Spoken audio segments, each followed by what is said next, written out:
considerar este tema general que iniciamos ayer, titulado La gracia de Dios en las parábolas de Jesús.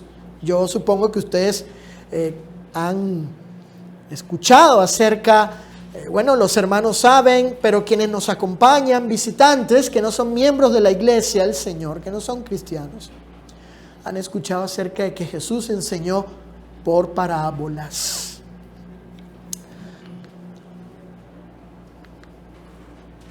Esta va a ser la parábola que vamos a estudiar en esta tarde.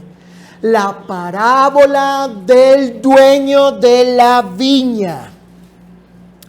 Recordemos que las parábolas fue una forma de Cristo enseñar por medio de ilustraciones, de ejemplos, de ciertas historias de algunos para enseñar una verdad del reino de Dios, del evangelio, de la redención y la salvación, del carácter de Dios, de su personalidad, en fin. La parábola del dueño de la viña. Miren, hemos llegado a la segunda parábola de esta serie. Y en esta vamos a considerar una vez más, vamos a descubrir acerca de la bondad del Señor,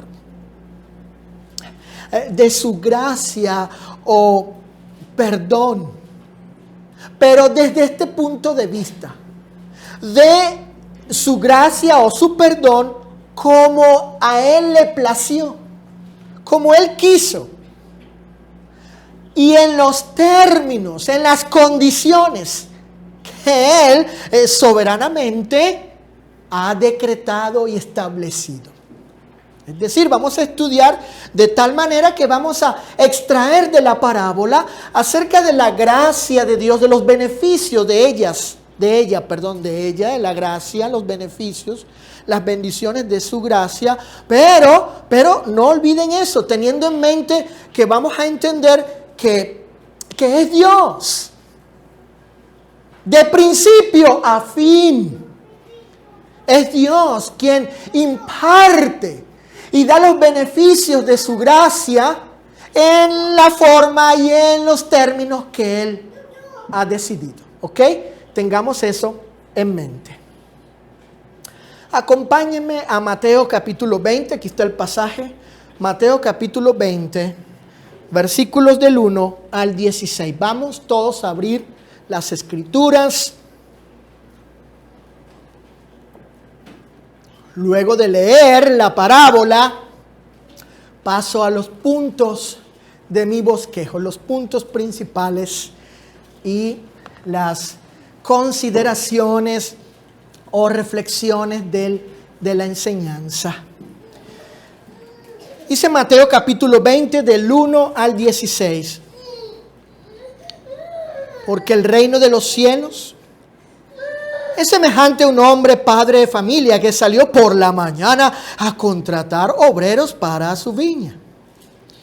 Y habiendo convenido con los obreros en un denario al día, los envió a su viña. Saliendo cerca de la hora tercera del día, vino a otros que estaban en la plaza desocupados y les dijo: y también vosotros a mi viña, y os daré lo que sea justo. Y ellos fueron. Salió otra vez cerca de las horas sexta y novena e hizo lo mismo.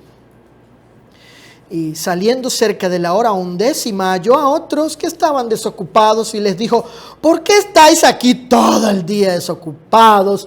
Le dijeron: porque nadie nos ha contratado. Él les dijo: y también vosotros a la viña y recibiréis lo que sea justo. Cuando llegó la noche, el señor de la viña dijo a su mayordomo: llama a los obreros y págales el jornal, comenzando desde los últimos hasta los primeros. Y al venir, los que habían ido cerca de la hora 11, los últimos, recibieron cada uno un denario. Al venir también los primeros, pensaron: que habían de recibir más, pero también ellos recibieron cada uno un denario. Y al recibirlo, murmuraban contra el padre de familia, diciendo: estos postreros últimos han trabajado una sola hora y los has hecho iguales a nosotros, que hemos soportado la carga y el calor del día. El padre de familia le respondió y dijo a uno de ellos: amigo, mira, no te hago agravio. ¿No conviniste conmigo en un denario? Toma lo que es tuyo y vete. Pero fíjense, quiero dar a este postrero como a ti. No me es lícito dar a este postrero último como a ti. No puedo hacer lo que quiero con lo mío. ¿O tienes tú envidia porque yo soy bueno? Así, los primeros serán postreros y los postreros primeros, porque muchos son llamados, mas pocos escogidos. El primer punto que vamos a considerar en esta lección: murmuraron contra el padre de familia. Miren, los jornaleros que murmuraron o criticaron al dueño de la viña fueron aquellos que trabajaron desde muy temprano y durante todo el día. Noten que la queja tenía que ver con la dimensión y proporción de trabajo que ellos habían realizado, claro, en comparación con los últimos obreros. Se compararon ahí con ellos, los primeros con los últimos. Entonces estos primeros, escuchen esto, ellos olvidaron que estaban sin trabajo, que el amo los había llamado a su viña, olvidaron que él era el dueño de la viña y olvidaron que ellos convinieron o acordaron con él un denario. Ellos hacen este reclamo al padre de familia, un reclamo injusto, olvidando estas cosas. Es más, fíjense, ellos pensaron una cosa que no tenían por qué pensar. Ellos pensaron, fíjense, que el dueño de la viña les iba a dar más a ellos. Ellos no tenían por qué pensar, cuando el dueño de la viña jamás les dio razones para que pensaran de esa manera. ¿Por qué creyeron ellos que recibirían más salario? ¿Saben por qué? Y escuchen, hermanos míos, cristianos, escuchen esto, y también para que se lo comuniquemos a las personas cuando evangelicemos. Usted, si no es cristiano, escuche. ¿Por qué ellos pensaron así? Porque su evaluación y cálculo lo basaron en la cantidad de trabajo y sacrificios que ellos habían realizado. Por tanto, ellos creyeron que merecían más que los últimos obreros, porque habían trabajado más que ellos y eran dignos de tal reconocimiento. Escuchen, estos hombres establecieron sus propios parámetros para determinar la dignidad de su trabajo. Y bajo esa valoración de sí mismos, concluyeron que eran dignos, merecedores de un más alto pago. Por tanto, y bajo el juicio de estos primeros obreros, los últimos no podían ser iguales que ellos, recibiendo la misma paga porque habían trabajado menos que los primeros. Increíble, ahora son ellos los que están atribuyéndose o adjudicándose la potestad de determinar cuánto merecen ellos ganar y cuánto los últimos. Pero ¿quién les dio esa facultad? Nadie. Es pura pretensión y orgullo de ellos. Miren, teológicamente, esta filosofía, este pensamiento, esta idea se conoce como la autojustificación por méritos de obras. La autojustificación por méritos de obras. Desde el punto de vista teológico. Hermanos míos, escuchen. Entendamos la primera enseñanza en este primer punto. La primera enseñanza, o que quiero resaltar aquí. Escuchen. La cantidad y calidad de buenas obras que hagamos como cristianos no nos hacen ¿qué cosa? No nos hacen más merecedores de la vida eterna en comparación con otros. No es así.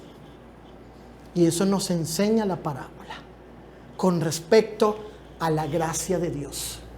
Esto es importante entenderlo, que no es nuestra valoración, no debe ser por una autojustificada o la autojustificación por méritos de obras.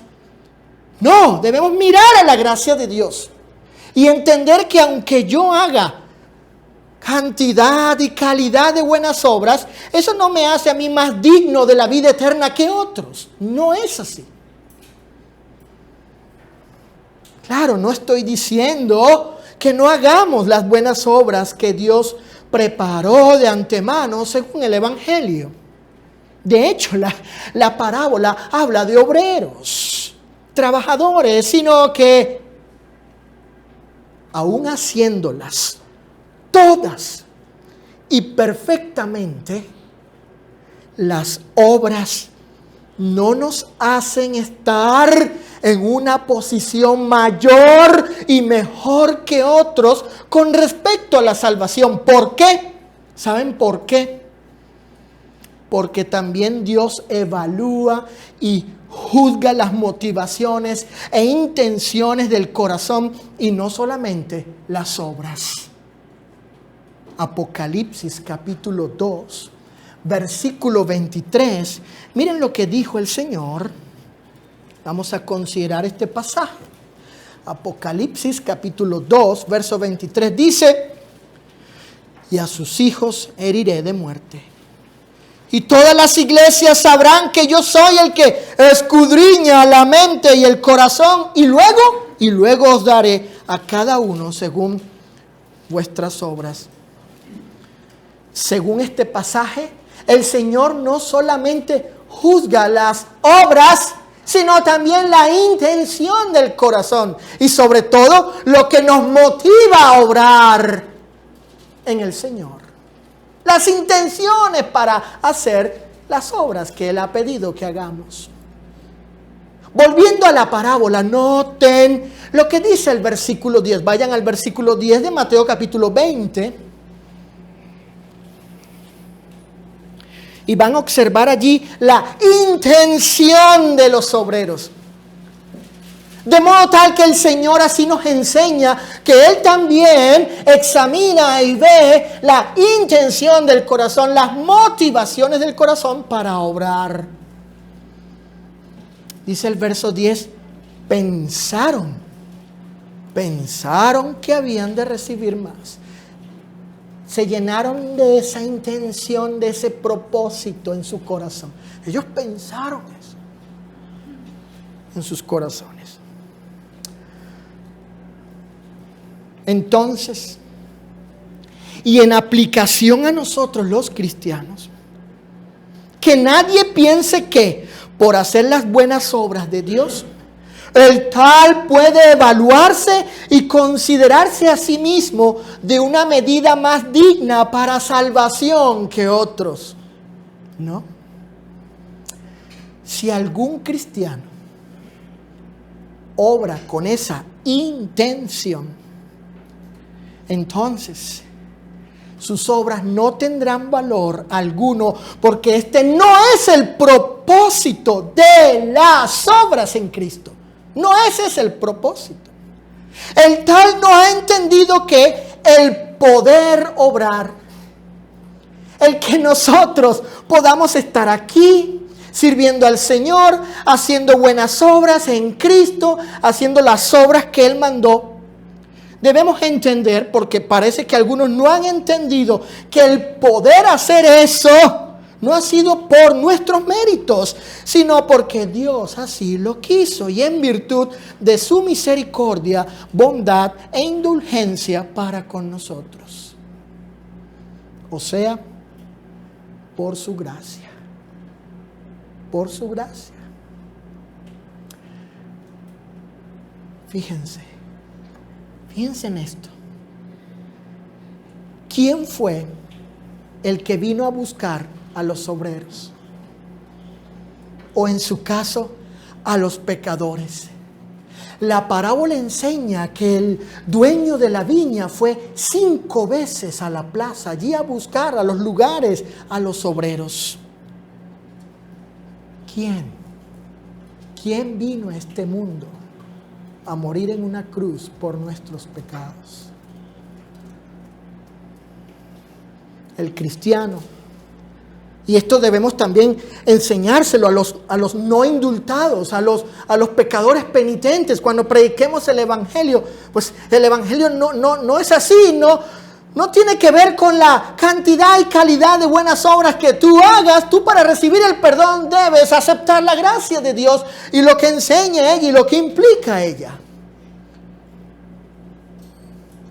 El cristiano debería considerarse bendecido de que Dios le haya permitido, según su gracia y no por mérito alguno, servir para su honra y gloria.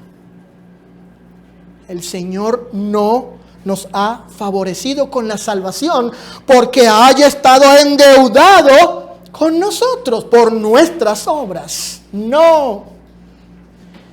Y eso hay que comunicárselo a las personas que piensan que por hacer buenas obras van a entrar y van a ser dignos y merecedores del reino celestial. No es así. Y nosotros, los hijos de Dios, también debemos entender eso, que el hacer las buenas obras no nos hacen más dignos que otros cristianos, mejores que ellos para entrar, más merecedores que el cielo, que fulano o fulana. Ese no es el propósito de las obras. Y eso no implica que no debamos hacerlas, sino que estamos a la luz de la parábola entendiendo que de principio a fin la salvación es por la gracia de Dios.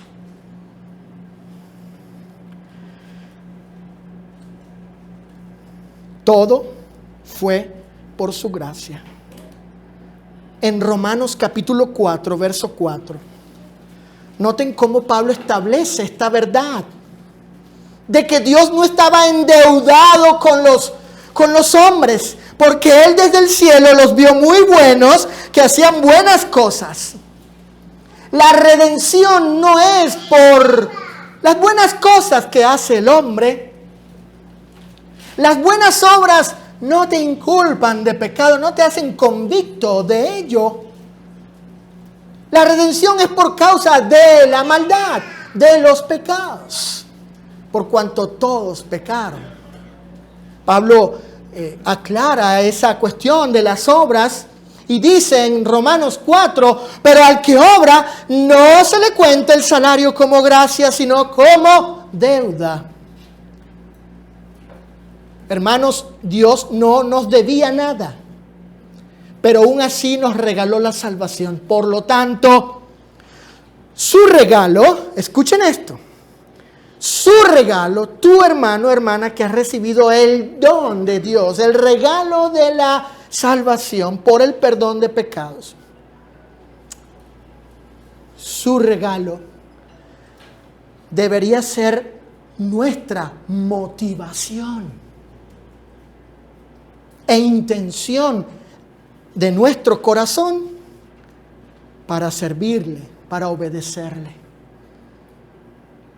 Todo cristiano debería decir esto: Señor, no merezco lo que me concedes hacer, pero con profundo amor a ti y lleno de gratitud, haré las obras con total sinceridad.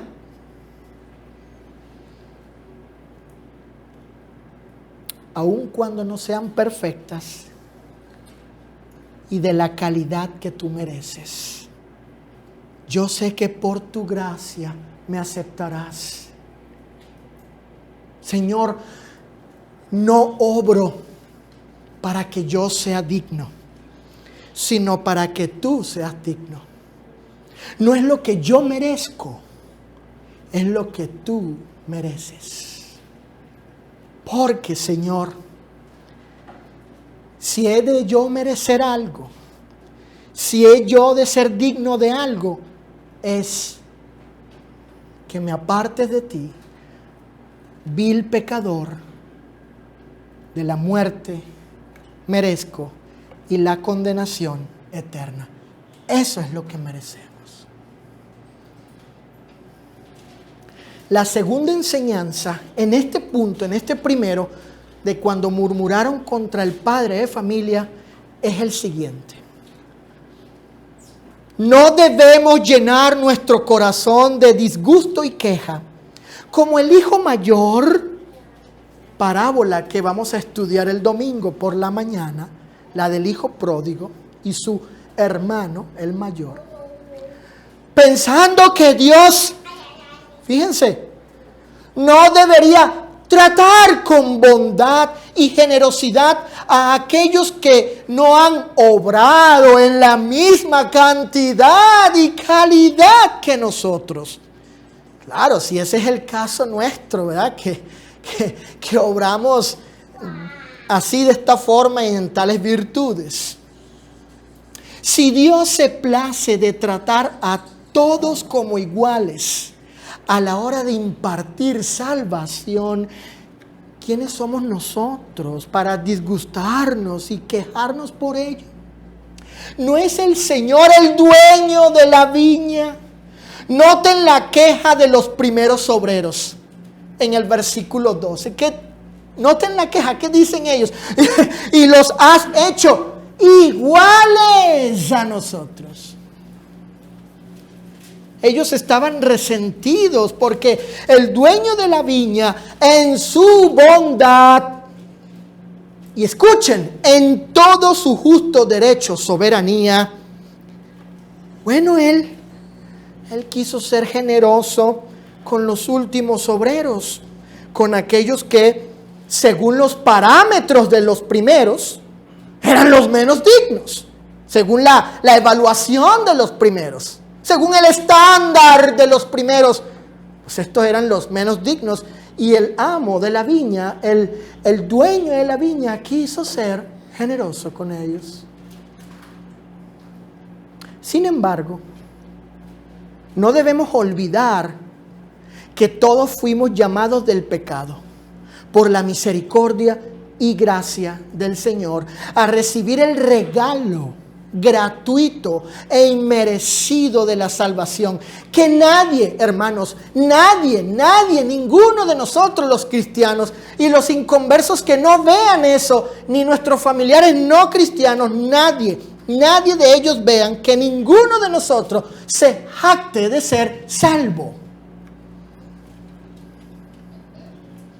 El apóstol Pablo les dijo a los hermanos en Éfeso capítulo 2, verso 9, no por obras, para que nadie ¿qué? Se gloríe. Porque ninguno merecía lo que ahora somos. Lo somos en Cristo, por Él y para Él. Segundo punto y último. No me es lícito hacer lo que quiero con lo mío. Fíjense, ahora vamos a ir al carácter del dueño de la viña. A él, a conocer al amo soberano, aquel que imparte la salvación por su gracia. Miren, hemos llegado al punto central de la enseñanza con este postulado: la generosa bondad y gracia del padre de familia. Escuchen, generosa bondad y gracia del padre de familia. En respuesta a la ingrata, pretenciosa y quejosa actitud de los primeros obreros, el dueño de la hacienda no solo les recuerda que él fue quien los contrató, concediéndole a todos la oportunidad de trabajar, sino también que él había llegado a un acuerdo con ellos. Ellos aceptaron las condiciones del contrato laboral. En el versículo 13, el hombre le dice a los quejosos: amigo, no te hago agravio. No conviniste conmigo en un denario. Y ellos lo aceptaron. Por lo tanto, nunca hubo perjuicio ni injusticia alguno para con ellos. Esto es interesante, porque alguien podría pensar, pues es que trabajaron más. Sí, pero acordamos algo, y yo soy el amo de la viña, y yo fui a buscarlos a que trabajaran en mi viña. Por lo tanto, yo pongo los términos y las condiciones, y ustedes lo aceptaron. Además, yo soy bueno, soy generoso. ¿Y tú qué? ¿Y tú qué? ¿Tú quién eres?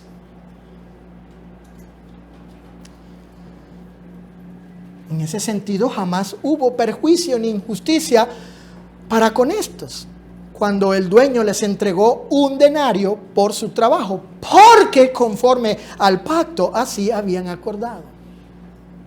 Así que el reclamo de ellos era infundado, sin fundamento, ilegítimo e injusto. Ellos más bien debieron estar agradecidos con el dueño de la viña por haberles dado la oportunidad de haber sido contratados cuando estaban desempleados. Ahora bien, ¿y por qué el padre de familia podía actuar en la forma como procedió con los últimos obreros? Fíjense, vamos a pensar en esto. Porque este hombre, el dueño de la viña, él podía elegir hacer esto ¿Y por qué lo hizo? ¿Qué clase de hombre era él para haber sido lo que fue con los últimos obreros?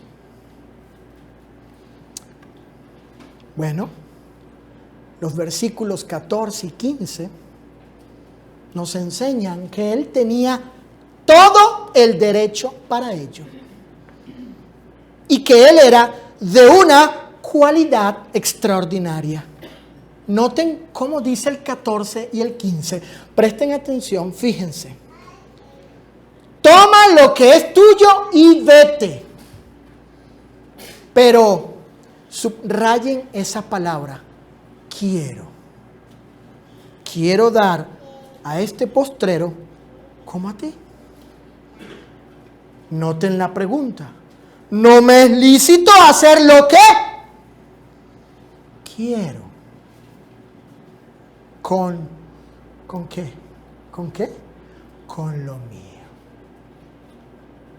¿O tienes tú envidia? ¿De qué cosa?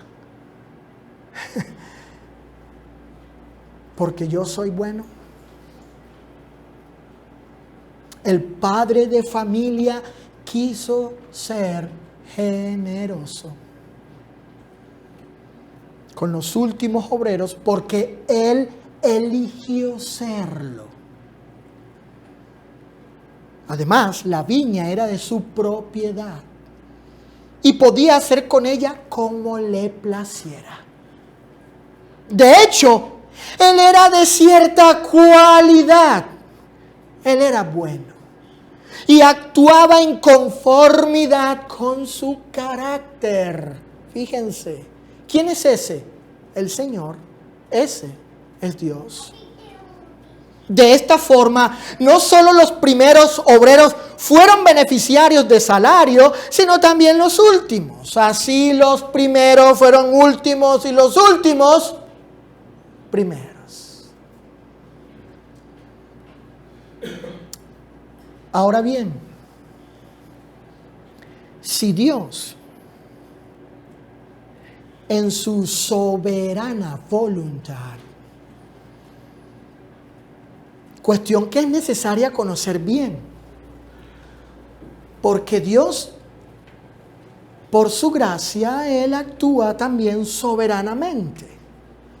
Es una de las atributos del carácter de Dios, de su personalidad, su soberanía, un atributo de poder de Dios, de su ser, de Dios. Si Dios en su soberana voluntad tiene misericordia de todos, porque nadie ha hecho nada para ser premiado con la vida eterna, ¿quiénes somos nosotros para quejarnos por aquellos que reciben el mismo regalo del Señor, aun cuando sean menos dignos? ¿Acaso no es Él el Señor, el amo de la viña? Si en la iglesia hay algunos que han llegado de último a la viña, ¿no tiene el Señor toda prerrogativa y potestad de impartir su salvación a ellos también? Miren, Pablo, hablando de la misericordia extendida a los gentiles, es decir, a nosotros, por la soberana elección de Dios, soberana elección de Dios, él dijo lo siguiente en Romanos 9:15. Romanos 9:15, Pablo le dijo esto a los judíos que creían que los gentiles no podían ser salvos, pero Dios soberanamente eligió, se plació también salvar a los gentiles, a nosotros. Pablo le recordó a los judíos lo siguiente: seré misericordioso con quien quiera serlo y me compadeceré de quien quiera compadecerme. Si Dios quiso tener misericordia de los gentiles, ¿quiénes eran los judíos para decirle que no podía? Si Él quiso ser bueno y tener gracia para con todos, ¿quiénes somos para cuestionarle? ¿Puede o no puede serlo si Él quiere? Claro, Él puede porque es soberano.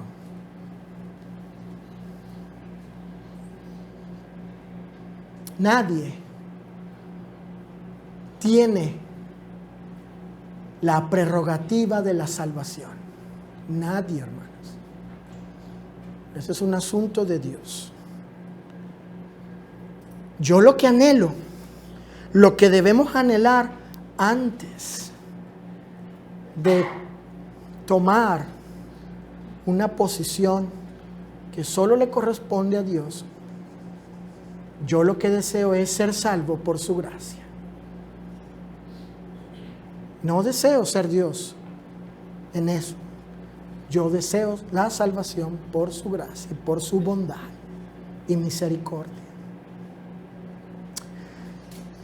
En la parábola leemos que le era lícito al dueño de la viña hacer con lo suyo como él quisiera.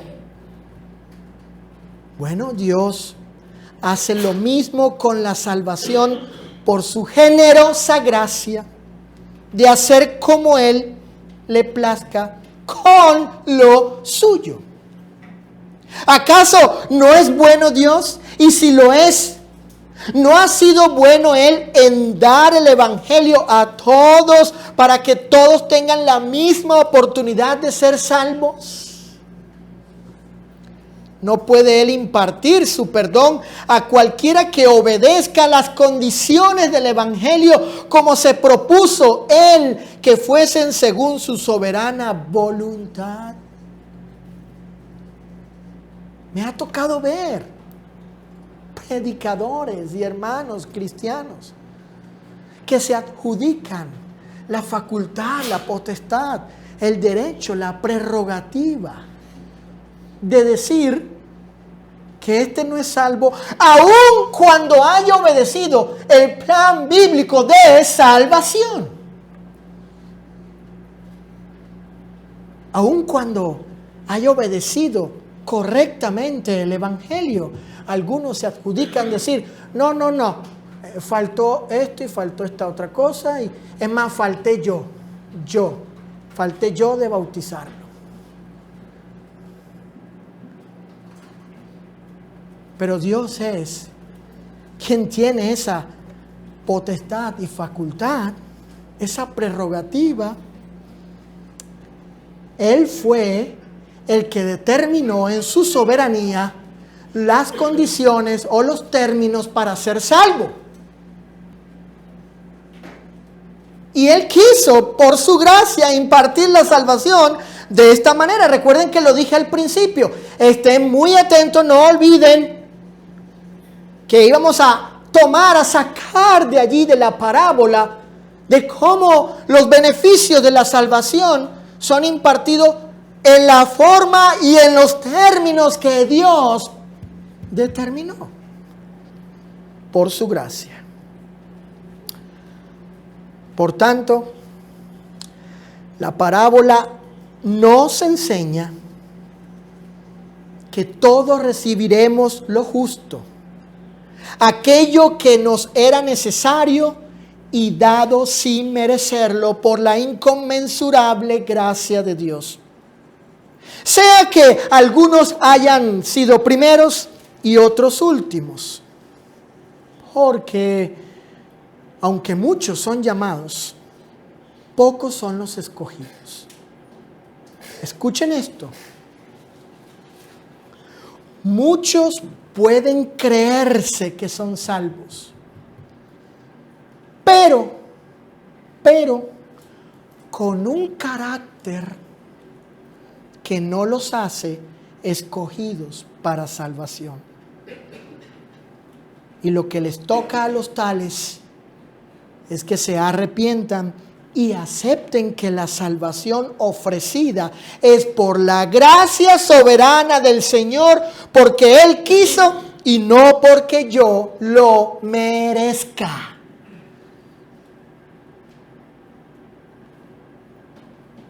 Por eso ese tal cristiano o cristiana que se considera a sí mismo más digno del cielo que este o que esta, porque hace muchas buenas obras, no ha entendido el Evangelio de la gracia de Dios.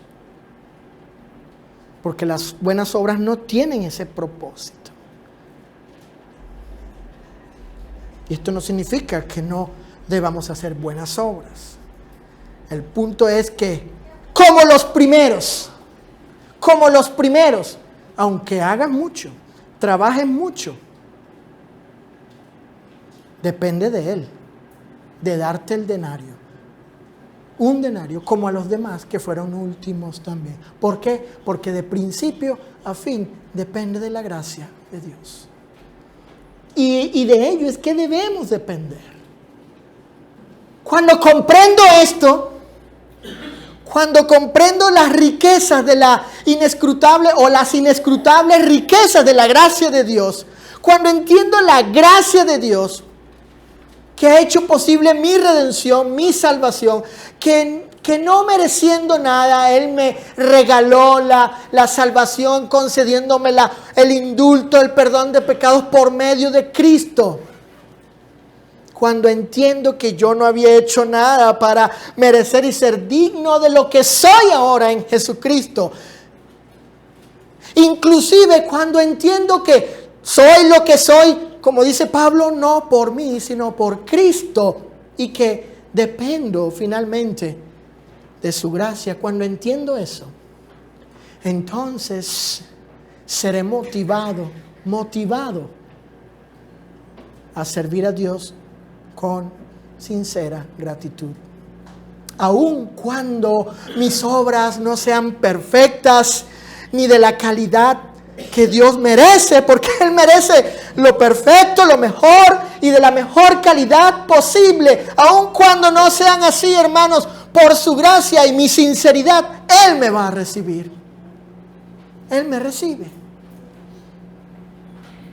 por su gracia. Como los últimos obreros. Así que